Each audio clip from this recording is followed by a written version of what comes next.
السلام علیکم ورحمۃ اللہ وبرکاتہ۔ میرے پیارے عزیز دوستو، آئیے گا آج میں اس ویڈیو کے اندر 11ویں شریف کے تعلق سے کچھ خاص باتیں بتانے کے لیے جا رہا ہوں، کیونکہ یہ 11ویں شریف کا مہینہ چل رہا ہے اور جگہ جگہ پر حضور غوث پاک کے چاہنے والے، حضور غوث پاک رضی اللہ تعالی عنہ سے محبت کرنے والے اپنی اپنی حیثیت کے اعتبار سے نیاز فاتح خوانی کا اہتمام کرتے ہیں، لیکن کچھ لوگوں کے ذہن میں کچھ الگ ہی ہٹ کر کے باتیں رہتی ہیں اور وہ اس پر عمل بھی کرتے ہیں چاہے کچھ بھی ہو جائے۔ ٹھیک ہے، اب وہ باتیں کیا رہتی ہیں؟ جیسے کہ آپ نے تھمبنیل کے اندر پڑھ لیا کہ 11ویں شریف میں اگر مرغا ذبح نہیں کیا تو کیا 11ویں شریف کی یا غوث پاک کی نیاز نہیں ہوگی؟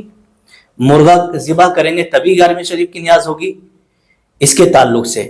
اور دوسری چیز یہ، کیا 11ویں شریف کے لیے دیسی مرغا ہونا ہی ضروری ہے؟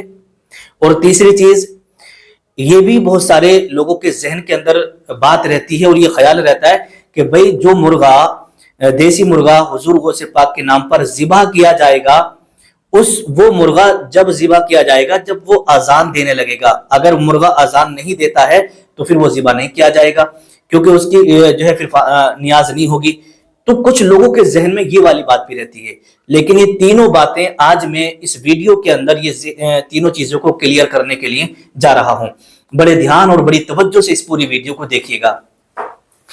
دیکھیے گا، آپ ہم سب اللہ کے ولیوں سے بے پناہ محبت کرتے ہیں۔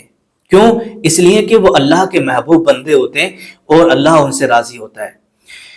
آپ اور ہم جو حضور غوث پاک رضی اللہ تعالیٰ عنہ کی نیاز اور فاتح خوانی کا اہتمام کرتے ہیں نا، تو کہیں بھی کسی بھی کتاب میں یہ نہیں لکھا ہے کہ آپ دیسی مرغا کاٹیں، کسی بھی کتاب میں یہ نہیں لکھا ہے کہ حضور غوث پاک کی نیاز جو ہے وہ مرغے پہ ہی ہوگی، کسی بھی کتاب میں یہ نہیں لکھا ہے کہ حضور غوث پاک کی فاتح خوانی جب آپ کرنے کے لیے جائیں، نیاز کرنے کے لیے جائیں تو ایسا مرغا کاٹو جو اذان دینے والا ہو، اگر اذان نہ دیتا ہو تو وہ ذبح نہیں کیا جائے گا۔ کہیں بھی کسی بھی کتاب میں ایسا نہیں لکھا ہے، بلکہ یہ جو ہم نیاز و فاتح خوانی کا اہتمام کرتے ہیں تو جس اللہ والے کا وصال ہوتا ہے، ٹھیک ہے، جس اللہ والے کا وصال ہوتا ہے تو اس وصال کی تاریخ میں آپ اور ہم فاتح خوانی کا اہتمام کرتے ہیں ایصال ثواب کی نیت سے۔ ٹھیک ہے، اب اس میں آپ کی جو بھی حیثیت ہے اپنے اعتبار سے آپ نے جو کچھ بھی بنایا گھر میں اس پر آپ فاتحہ پڑھیے گا۔ اگر آپ نے چٹنی ہی بنائی ہے تو اس پر فاتحہ پڑھیے گا، ٹھیک ہے۔ اگر آپ کے گھر میں کچھ بھی نہیں ہے تو آپ ہاتھوں کو اٹھا کر کے آپ دعا کر دیجیے گا اور ایصال ثواب کر دیجیے گا، بس آپ کی طرف سے فاتحہ ہو گئی۔ اگر آپ کی حیثیت ہے کہ بھئی آپ تو پتیلا بنا سکتے ہیں یا جتنا چاہے ان کے نام سے لنگر لٹائیں، بہت اچھی بات ہے، اور یہ لنگر کرنا یہ بزرگان دین سے چلا آ رہا ہے، بزرگان دین سے چلا آ رہا ہے۔ جن کی آپ اور ہم 11ویں شریف مناتے ہیں نا حضور غوث پاک کی، تو اس سے پہلے حضور غوث پاک رضی اللہ تعالی عنہ جو ہے بہت لنگر لٹاتے تھے اور 11ویں شریف بڑے اعلیٰ پیمانے پر آپ کرتے تھے۔ ہر مہینے کی 11ویں شریف کو حضور صلی اللہ تعالی علیہ وسلم کے نام سے یہ فاتح خوانی کا اہتمام کیا کرتے تھے، لیکن وہی دھیرے دھیرے کر کے 11ویں شریف کی فاتحہ چلی آئی ہیں اور منسوب ہو گئی ہیں، ٹھیک ہے۔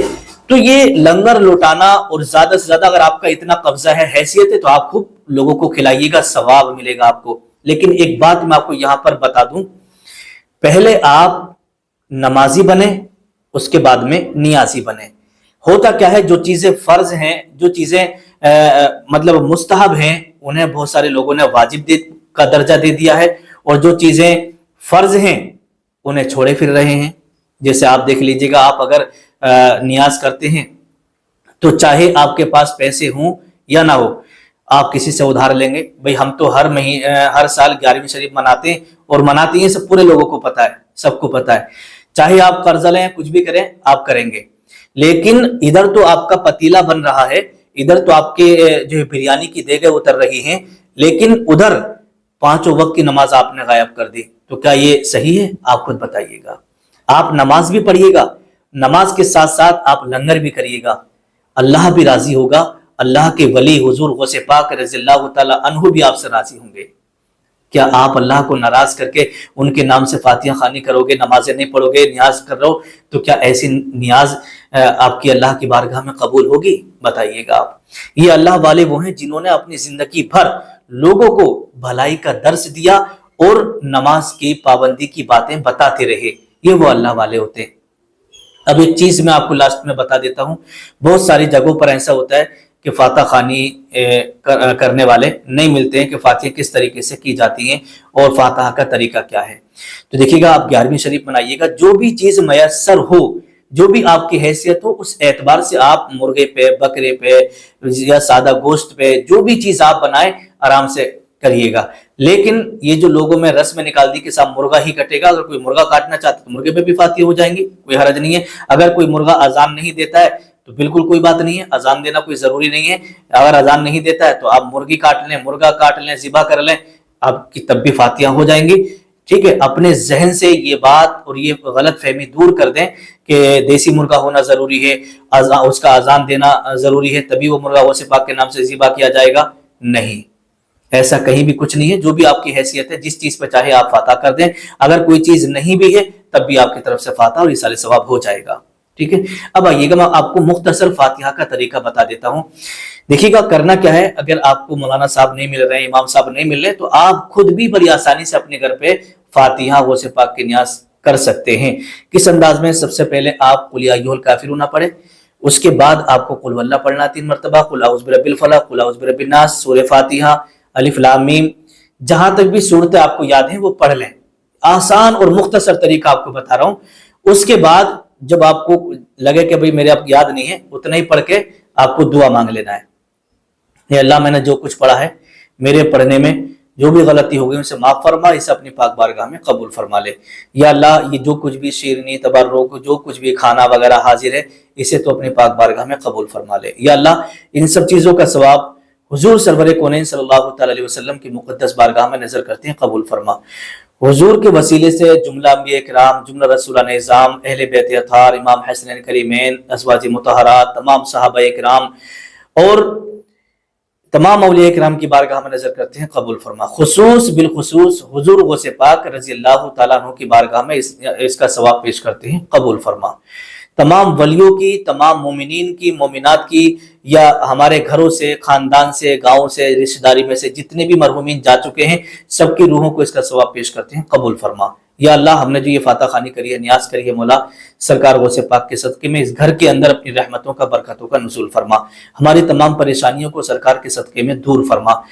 یا اللہ، ہمارے اوپر جو قرضہ ہے اس قرض سے ادائیگی عطا فرما۔ یا اللہ، ہمیں اولاد عطا فرما۔ یا اللہ، ہمیں اپنا گھر نصیب فرما۔ یا اللہ، ہماری بیٹیاں جوان ہیں، ان کے رشتے، نیک رشتے عطا فرما۔ جو بھی آپ کے من میں دعائیں ہیں، جو بھی آپ کے من میں ارادے ہیں، جو بھی تمنائیں ہیں، جب آپ نیاز کریں، فاتحہ خوانی کریں، تو سب کو آپ اللہ کی بارگاہ میں رکھیے گا۔ اللہ، اپنے محبوب بندے کے صدقے میں، یا اللہ سرکار کے صدقے میں، غوث پاک کے وسیلے سے ہماری دعا کو قبول فرما، ہمارے گناہوں کو معاف فرما، ہم سب کو نماز پڑھنے کی توفیق عطا فرما۔ ساری دعاؤں کو آپ کو مانگ لینا ہے اور اس کے بعد میں دعا مکمل کر لینا ہے۔